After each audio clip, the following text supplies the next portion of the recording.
Buju, Nindawe. It means Buju is hello. You might have guessed that, but in Ojibwe, at least where I come from, Nindawe means that it's saying that you're all my relatives.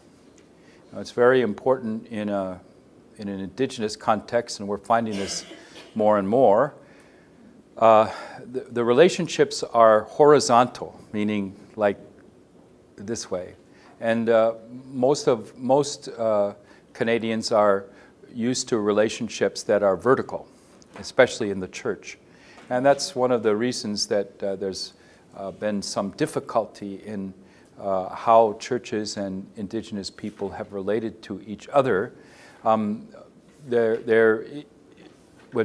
people greet one another, it's almost always the case that there is a way of identifying relationship, of friendship and familyness, and it's very significant. The Ojibwe language has a dubitative mode. That's the name the grammar people came up with.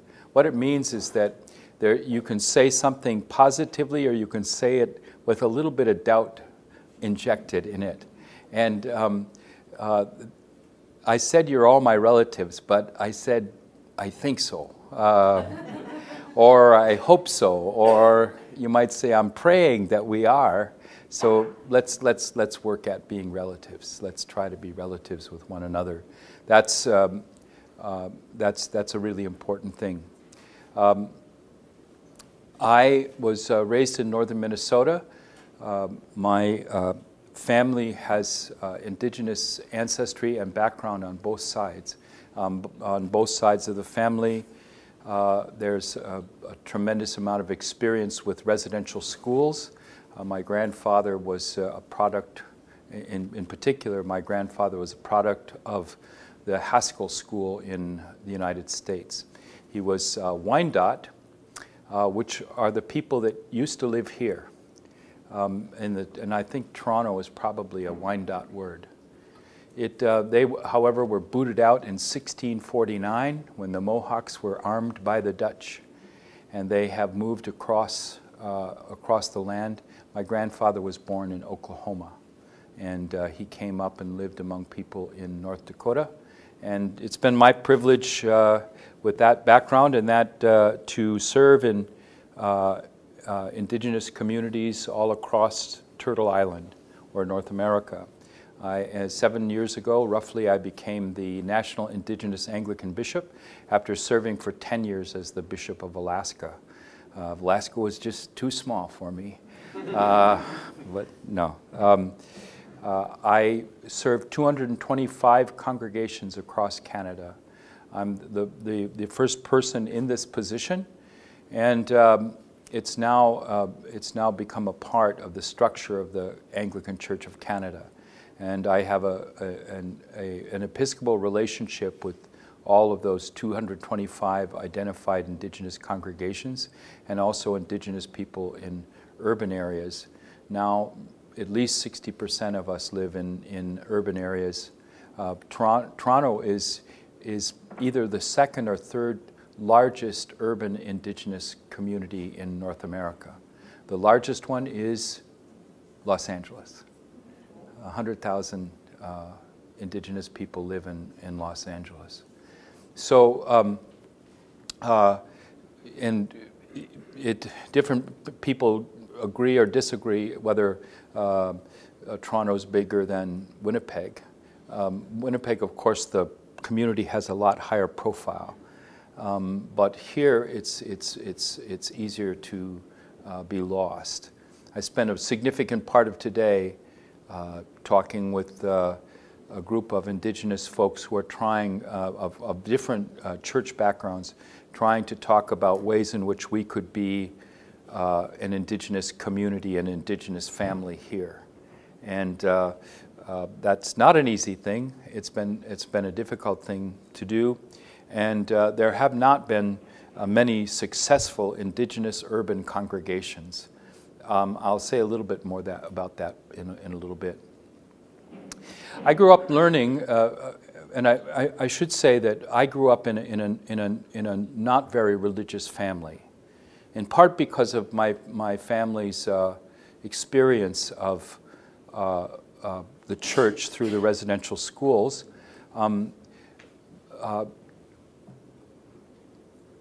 Churches were not well respected in my home, and so when my great aunt first saw me in a collar, she was ashamed, and it's been gradual over time that people have come to some kind of peace about that.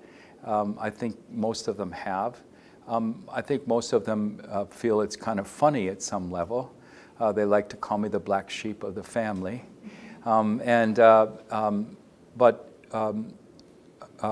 grew up in an area, both my father and my grandfather worked for the Minnesota Chippewa tribes. And as a result of that, I grew up in that kind of environment. My father, today, he would be called someone who worked for indigenous rights. Back then, it was for treaties. That was the way that it was phrased back at that time in the United States. He had one of the, I would say that he had more impact on me than any other person. I am here because of him. I think that most people who know him would find that odd, that I took a religious path to fulfill my father's life and vision. But it is something that I believe in very strongly, and I do believe, even though my father was not a very religious person, he was spiritual certainly, but he was not a very religious person, that I'm trying to fulfill his wishes. From a very early time, I heard of the prophecy of the 7 fires. These were 7 periods of time that the people would go through, the 7th fire being a return to the old ways and to the old way of life. Back home they use the word oshki b'madazeg, which means the new people or the new life, and to describe where we are, and I think that most of our elders would say where we are today. Now, this is not just for indigenous people who are traditional, but for Christians as well. I think it's important for people to understand that in the 1980s, 97% of all of the indigenous people of Canada were baptized members of churches. That has probably fallen to about 50% presently. That is, I don't think, however, because indigenous people have turned away from the church. It's in part because of that, but more or less because the church has stopped its ministry in many places to indigenous people. And I meet all the time on a regular basis. I meet indigenous people from communities across Canada, and they say, we were Anglican. And I'll say, oh, you don't have a church anymore? No, there isn't a church anymore. And I'll say, well, why did they leave? And I don't know, they just left. And when I was the Bishop of Alaska, before I was a Bishop of Alaska, I went into a community, and the anger that was there was not because the church had come, but that the church had left. And I think this is difficult for people to understand. My daughter, my daughter says that when she tells people what her dad does, they're always shocked that there is a relationship between the church and indigenous people. And this is, I think, a very difficult thing to understand, and I think something that I hope you will understand better when I'm finished. Because it is, I think, a powerful story, but I think it's a complex story. And it's very easy to misjudge it and not understand what it is that's going on. In both Canada and the US, and by the way, the border between Canada and the U.S. is considered by Indigenous people a wound and not a border. So I think that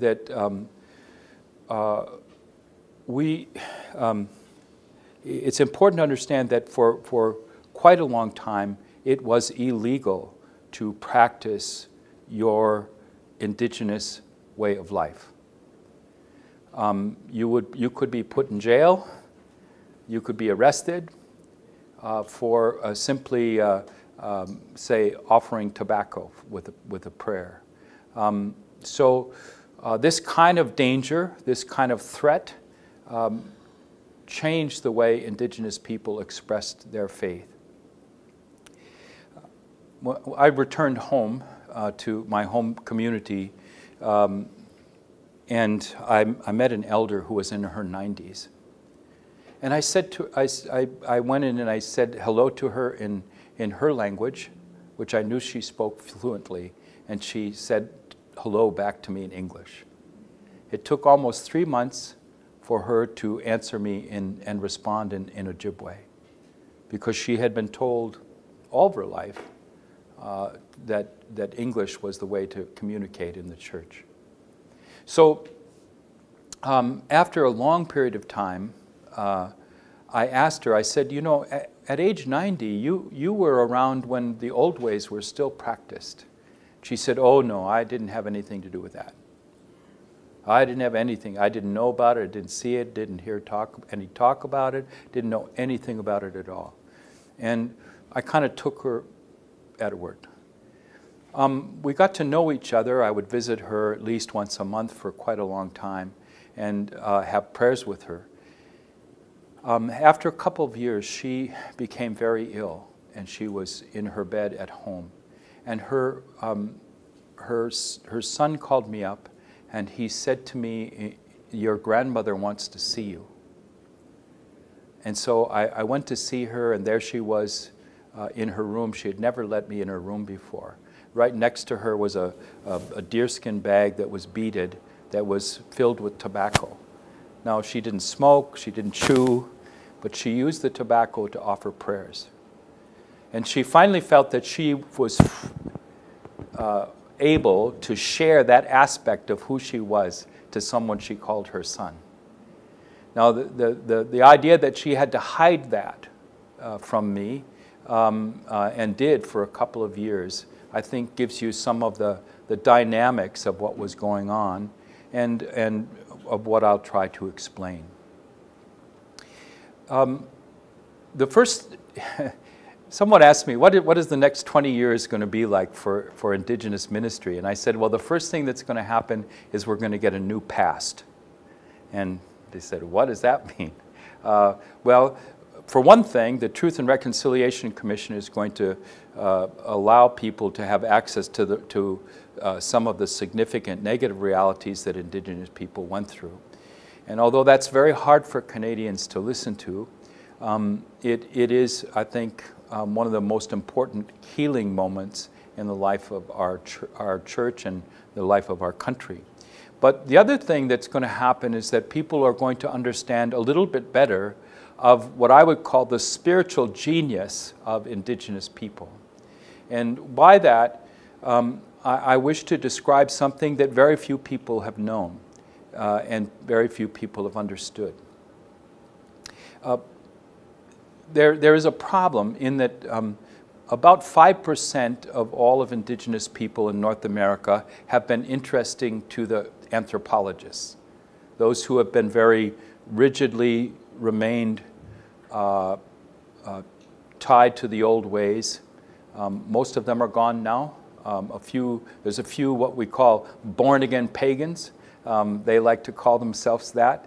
They're people who practice the old ways with some edge against the Christian church.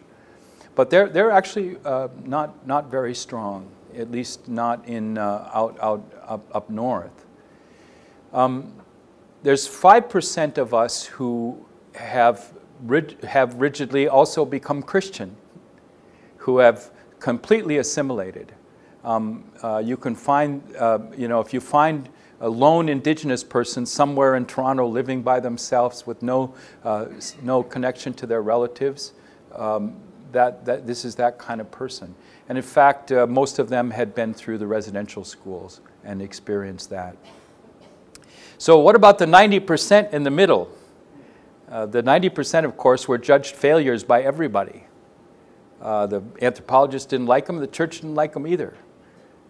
The church didn't like them because they were called syncretists, people who mixed their traditional ways with their Christian faith. And anthropologists didn't like them because they were tainted. They were, they had been become a little bit too Western for them. To me, I call them my heroes. They were people who changed both Christian faith and also changed their way of thinking. They were people who married the essence of Christian faith with the cosmology and way of life that they had grown up living. We now know that they were the vast majority of people and clergy, and that Christianity spread rather rapidly throughout the North, primarily through these folks. And they had a couple of vehicles that they used. One was catechists. Indigenous faith spread among Indigenous people across the land, primarily through Indigenous catechists who were very easily deployable, very, well, they weren't as rigid as the clergy, right? And the clergy, of course, were always worried about the building, always worried about what was going on in it, and always worried about what the bishop would think, or the superintendent in some other denominations. The catechists, on the other hand, they could do whatever they want. And so they focused on the natural religious unit of Indigenous life, which is the extended family, roughly about 30 people. So these catechists would go and hold services or ceremonies or things like that, and they were able to articulate an Indigenous form of Christian faith that was attractive and appealing, that was sensitive to the ways of the people, and oftentimes was in deep conflict with the bishops and the other folks. For instance, where I grew up in northern Minnesota, there were 6 deacons, almost all of them who were deposed because they tried to promote the work of the catechists and others. Because you see, the church has rigidly said, we want you to become Western. And the best way to do this is to mimic us. And people, I mean, after 400 years, we can see that that has not worked out really well. So, for instance, there was another vehicle for the spread of Indigenous Christianity was the hymn sings. Because ceremonies were not allowed, including powwow, something as innocent as that, because powwow was not allowed, people developed hymn singing. And I'm sure that you experienced some of that when you were in Cumberland House. Since the first evidence of it begins to appear in the early 1800s, it is still as popular now as it ever was, particularly in northern Ontario, northern Manitoba, northern Saskatchewan, and also in my home in northern Minnesota. Basically, the pattern is this. At 5 o'clock, everybody brings together all their food. There's a potluck. And this would allow large communities to keep starvation away. By sharing everything, people were able to take care of each other. Around 7 o'clock, some old guy, back where I grew up, some old guy will say 25. And then he would start singing the first hymn, which is Come Holy Spirit, Heavenly Dove in Ojibwe. And then they would sing all night long, 2, 3 in the morning. Stories would be told, traditional stories, Bible stories, prayers, healing prayers. Now, where I grew up, they didn't allow any instruments. Our elders say it's saloon music if you use instruments.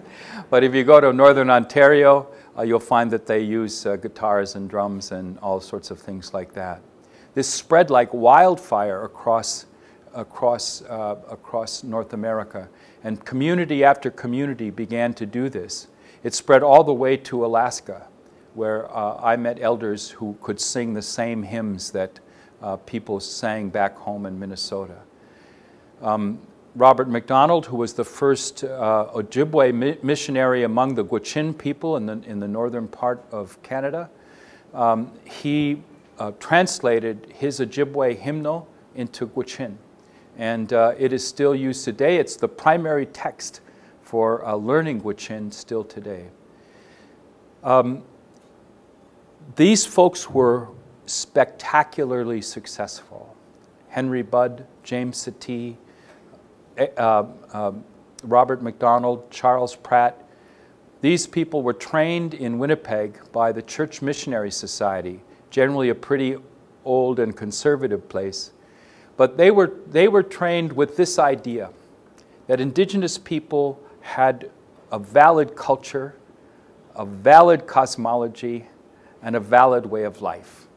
And that the task of Christian ministry was not to make them like Westerners, but the task was to make an indigenous form of Christianity develop. Now, they probably did it differently than I would, but they had spectacular success. Henry Budd baptized thousands of people. When the first bishop of Alaska arrives, he finds 4,000 Gwich'in reading morning and evening prayer daily in their own language in the skin huts as they followed the caribou. Without benefit of clergy, I might add. They were spectacularly religious. They had seamlessly incorporated their way of life with an Anglicanism that is a lot stricter than mine or yours. And they still practice this way of life, and they did it for 50 or 60 years before the first Western missionaries showed up. They still are, to me, one of the most remarkable stories of the life of the church, the life of the indigenous church in North America. These folks are still considered one of the most militant, separatistic indigenous groups. They were one of the last to have contact. Their relatives, the Han, didn't have first contact until after 1900. So we're talking about people who were isolated and again, who joined together their traditional way of life because they had the freedom to join together their traditional way of life with Anglicanism. And as an Orthodox Jew said, who spent some time with them, he said, I never thought I would find such a thing, but in this case, their Christian faith has helped them to resist colonization rather than submit to it. And so we do find instances like that that are really quite remarkable. And today, those of us who stand in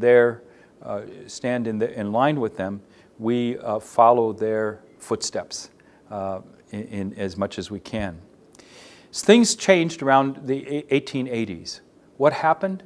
The CMS, well, I should say before that, Henry Budd in the 1850s said, "This will never work until we're in charge." What was he speaking of? The church would see Henry Budd bring thousands of people to the church and baptized.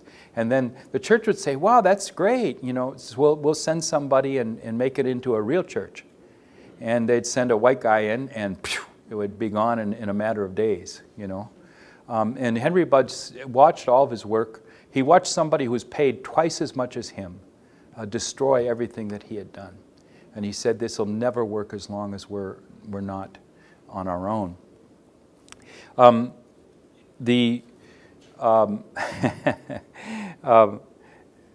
In the 1880s, the Canadian Church took over for the Church Missionary Society. And the Canadian Church had a very different agenda.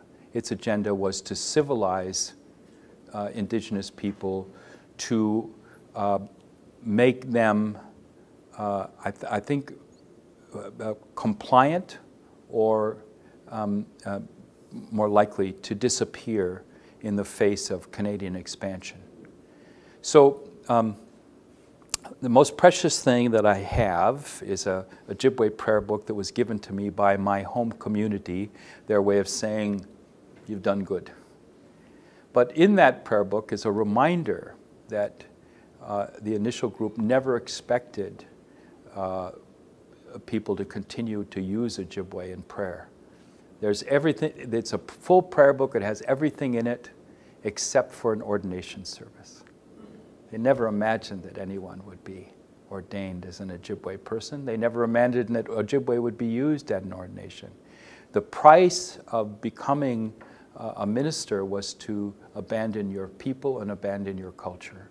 And the sad thing is that the church very publicly acknowledged that its goal for indigenous people was that they would disappear.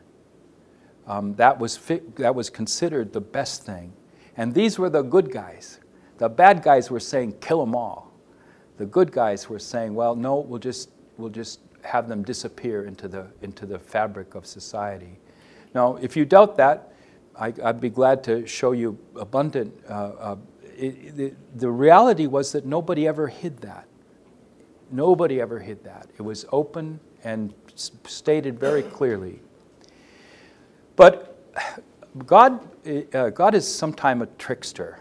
And today, you will find much more vibrant and vital faith in Webequie, Ontario, than you will in Toronto, Ontario. You'll find much more vital Christian faith, as I'm sure that you would attest, in Cumberland House among the people there than you would find in other places. And this is when you're the primate of the Anglican Church of Canada, you go to a community and you get introduced to the mayor. If you're the National Indigenous Bishop, they bring you to the jail. And the reason for that is a lot of my constituency is right there. I can tell you that the kind of faith, the kind of vitality, the kind of vision that I see in jails, I wish I could find somewhere around here. So we have all of these things happening today. What is probably not well known is that despite all of the things that the church has done, the Christian faith is growing in indigenous communities, not in all of them, but particularly, it's not growing the way most people would expect the church to grow, because oftentimes people are traditional and Christian, but it has been growing in part because we have such a great birth rate. Fastest growing ethnic group in Canada, but it's growing very rapidly. And when I go visit a community and they have a confirmation, it's usually between 60 and 80 kids in a community of maybe a couple hundred, because there are so many young people there. And the church still is a powerful institution in many places. Now, again, this isn't true, but I want to give you an example. After I became the National Indigenous Bishop, I went to visit a Pentecostal Bible college that had a lot of indigenous people there. They invited me to come and talk to them, and they all made all the kids eat dinner with me, and it was a lot of fun. And I got up and I talked about who I was, and the Pentecostals were saying, "Boy, praise the Lord! I think I'd like to become an Anglican." And I was thinking, well, maybe the Anglicans wouldn't be so excited about it, but anyway. But see, what they were excited about was that they felt that by ordaining a bishop, that the Anglican Church had recognized the authority of indigenous identity prior to the Western arrival. So that I was a symbol of that authority. The next day, after I go to the Pentecostals and they receive me, I was going to a community that had kicked the church out of the community. They were completely traditional, and they didn't want to have anything to do with the church. So there I was with my collar. And by the way, I'm sorry I didn't wear a collar. I meant to, but I forgot I was coming here, and I was going on the streetcar, and then I saw my picture out there. You know, it's kind of a weird thing to see that. And I was wearing a collar, and oh, I didn't wear my collar. Anyway, so I mean no disrespect to the cathedral or to my office, but it is a purple shirt after all. So, but so where was I? Anyways, so I'm there, and I'm sitting there, you know, feeling like, you know, I should, you know, go like this, and the guy I went with, he just, man, they're really upset about the church. You know, they really don't like the church, and so I'm really scared. And then this guy with long braids, big guy, like 3 times as big as me, or 4 times maybe, 5 times. He was, he comes barreling down at me. He looked like he was in charge, and then he came up to me and he put out his hand. And he handed me tobacco, and he said, "Would you please be our spiritual leader today?" That's reconciliation, eh? That's resurrection. And what he was recognizing is something that many Anglicans don't understand yet. Many Anglicans see my position as simply kind of throw a dog a bone. You know, those poor Native people, we've got to help them. But Indigenous people see my position as a statement of the church's recognition of their right to be who they are. And this is a very critical thing. Today there are 370 million Indigenous people around the world. We used to talk about a family resemblance between all of the Indigenous spiritualities and religions, from the Arctic all the way down to the tip of South America. Pardon me? Okay, all right, good. But now we're realizing that there's a family resemblance between us and the Sami and between us and the Maoris. And what's happening is that this group is organizing and coming together. I'm part of the World Council of Churches' newest effort, which is a Indigenous Peoples Network from around the world. Indigenous people are allowing the world to see the world through a different kind of lens. At the climate summit, which happened at the UN a few weeks ago, every speaker said something to the effect that there is no livable future for this planet in which the health and well-being of Indigenous people are respected. They're integral to the future of the planet, it was said over and over again. And so Indigenous people, as our former Prime Minister Joe Clark said this morning at the Royal York, Indigenous people and their wisdom are an essential part of any kind of livable Canadian future. What you will find, as I kind of come to a close here, our elders have received the Christian faith that many of you know about, but they have received it with their own insight and wisdom. So they look at it through their own cosmology. That means that they read Bible stories that might be quite familiar to you and quite tame for you in a very different way and with a wildness that might surprise you. So the difference is so profound that many elders tell me that when they heard the preachers talk about the Bible, they wondered if they ever read it. What they were speaking about was an Indigenous understanding of that. I can very quickly try to show that. When most people who are raised in a mechanistic world, the product of a scientific view and the Enlightenment, Most people look at the world as a series of chemical reactions or mechanical reactions. An indigenous person looks at the world as having an underlying power or spirit underneath it. So I asked a Navajo elder once, what's the most important thing to understand about managing work in a church? And he said the most important thing is to know that the Spirit animates all things. And so, so in the story of the burning bush, most Western Christians read that as a spectacular miracle that God did to wow Moses or whatever.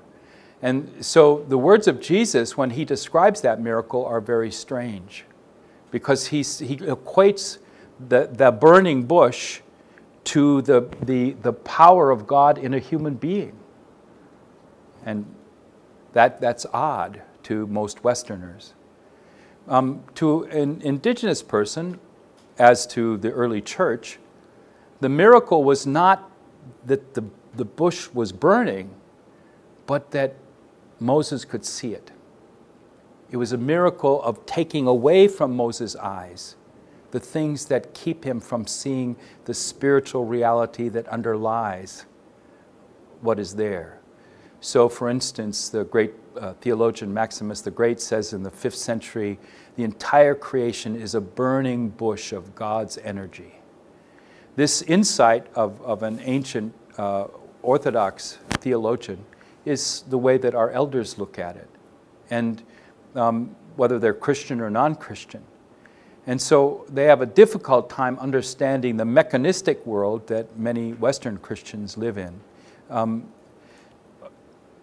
As I close here, and I hope that we'll have some time for questions and we'll be able to get at some of the things that might have been unclear or that I might not have stated well. But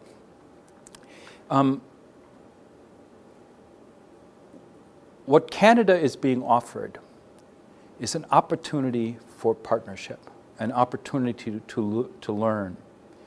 I think that there is perhaps no country that I know of, and I know of a lot of what's going on elsewhere, that has the possibility of really changing the way it understands not only indigenous people, but the environment and all kinds of things. The Cathedral's had Ralston Saul speak here a number of times. You're probably familiar with his arguments. I think they're very good. But today we have an opportunity for real partnership. What's happened, and what we began talking about in Cumberland House is an example of that. What's happened is that many congregations in the South have been able to form partnerships with congregations in the North. In the past, these were oftentimes not very wholesome arrangements. Why? Because I heard someone say, someone who moves to Toronto for the first time has a lot to learn. The problem is that when people from Toronto go out to the rural areas, they think they have a lot to teach. And this saying is true of a lot of the congregations that have entered into partnership. But those who enter into a partnership expecting two things: one, that it will be a long-time partnership of learning, and two, that it will be mutual. That is a very strong possibility and strong potential, and there are more and more of them developing over time.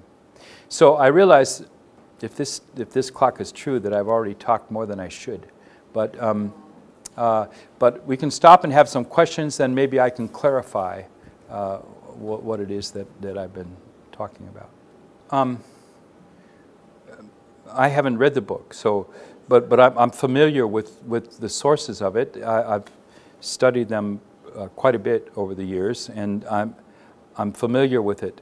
There are a lot of indigenous people who are arguing that the stories that that underlie the torture, for instance, that these stories were that they were crafted to raise money back in Europe. And they said, if you notice in the stories, they always follow the pattern of the crucifixion. And all of them do.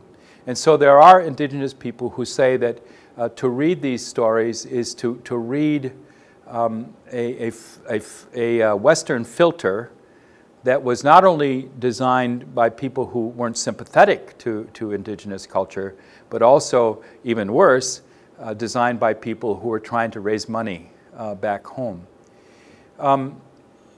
Just recently, a book is about to be published that's going to claim that about 20 of the 30 dioceses in the Anglican Church of Canada owe the money that's established them to fundraising in England and other places based on the appeal we're helping Indigenous people.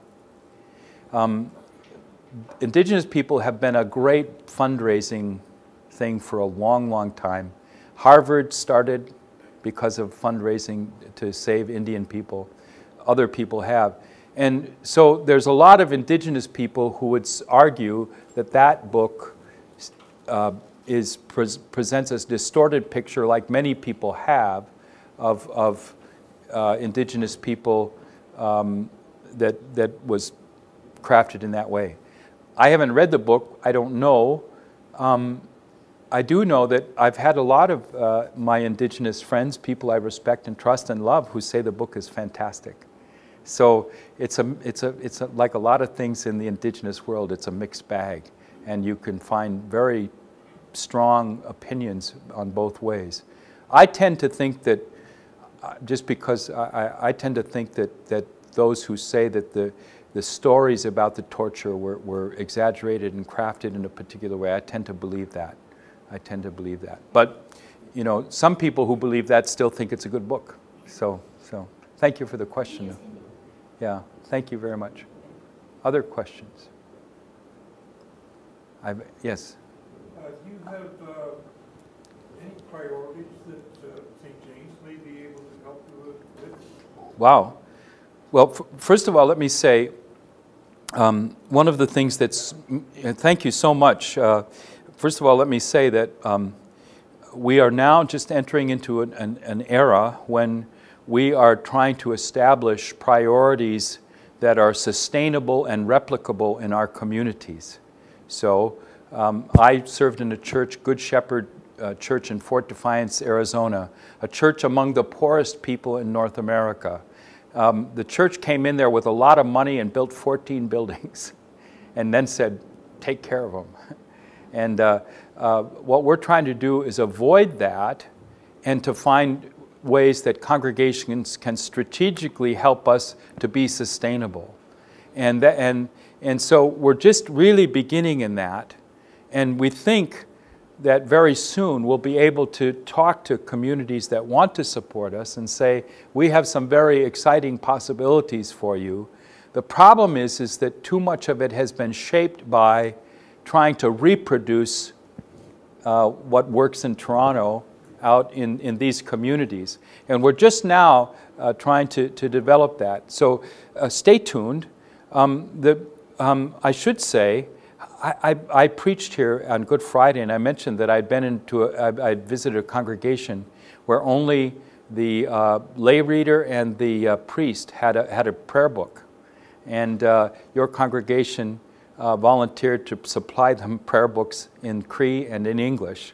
So we're trusting that you guys are going to do that, you know. The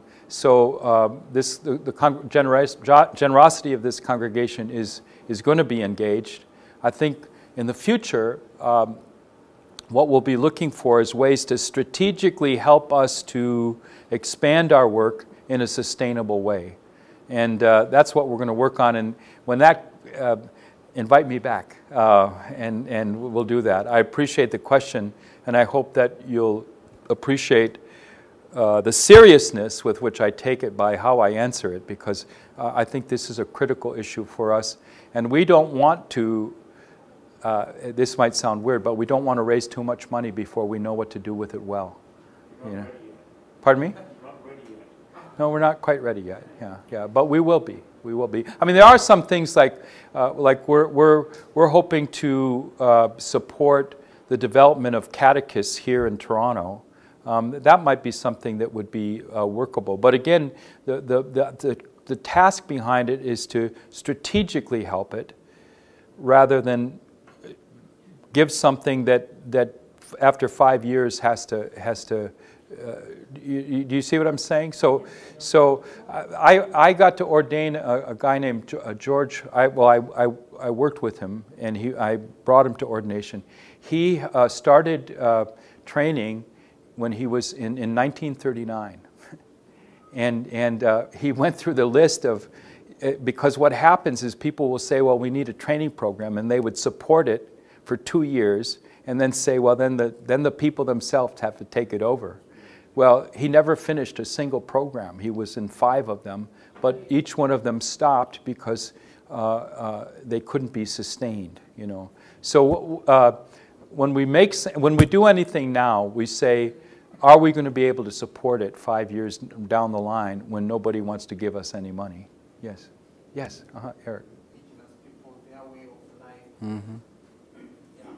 So I wonder if you could say just a word to conclude us after that. Okay, yeah, just, and then I'm going to answer Abby's question too, so if people want to stay after, we'll do that. But I think that's a very helpful comment. I think that anybody who's going to work in cross-cultural ministry is going to make a lot of mistakes.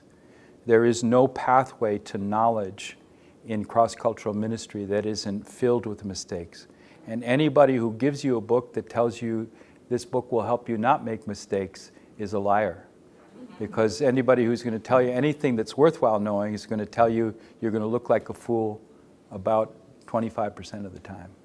And then after it's over, after you've gone through that, you'll still look like a fool, but you will be loved, and you will love more than you've ever experienced in your life.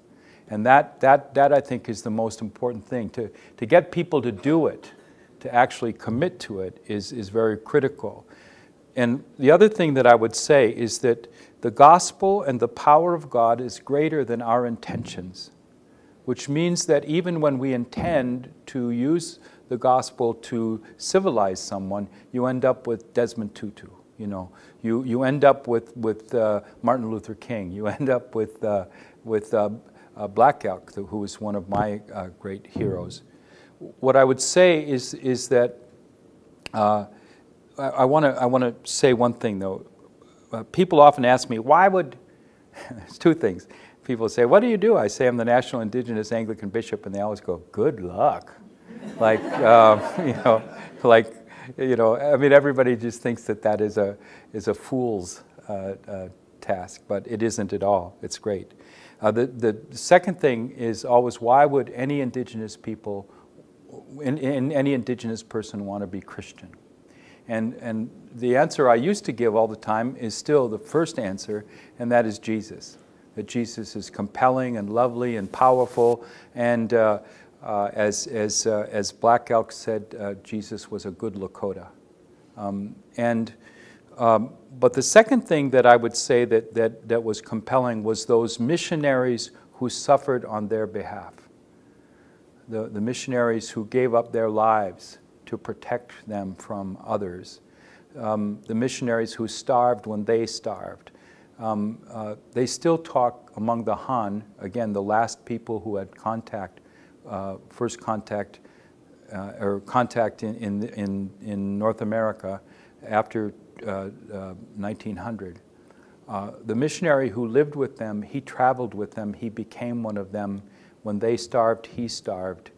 He traveled in the migration of with the caribou along with them. They still talk about him today.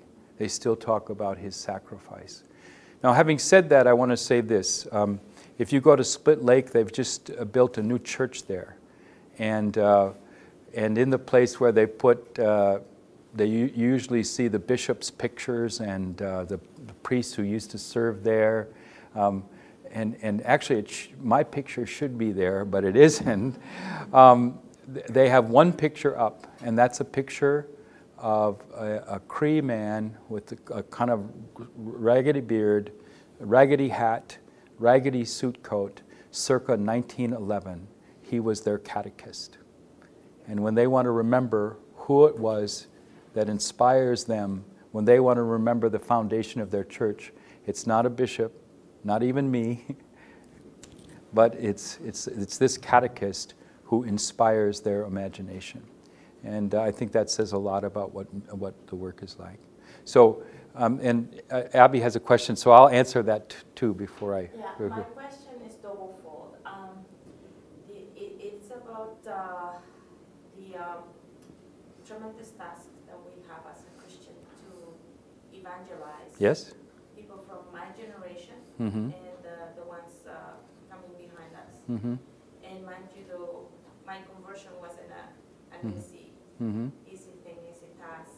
Mm-hmm. Because not only there were witch hunts and all kinds of stuff. So believe me that we the only way to convert people is the spiritual way. Because Yes. if we are selling, a so-called lifestyle of being civilized, we're Mm-hmm. toast. Yeah. So I don't know what is it that you have a better approach. Okay, let me answer that. Let me try to answer that. It's a beautiful question, a powerful question. What the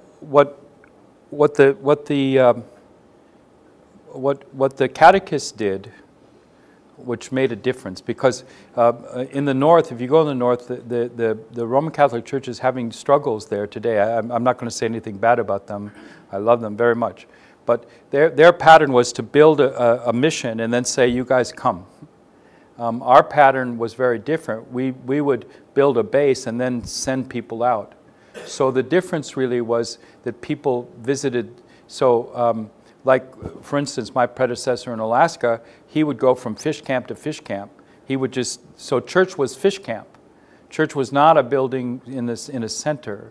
And the idea was to follow the path of the people, to live with the people, to become one with the people, to serve the well-being of the community, and not to proselytize, but to share. And those are, I think, very different things. And I think today what we hope to do is just what I would like to say is to be good relatives. We think if we're good relatives, that'll make a difference. So thank you for the question. Beautiful question.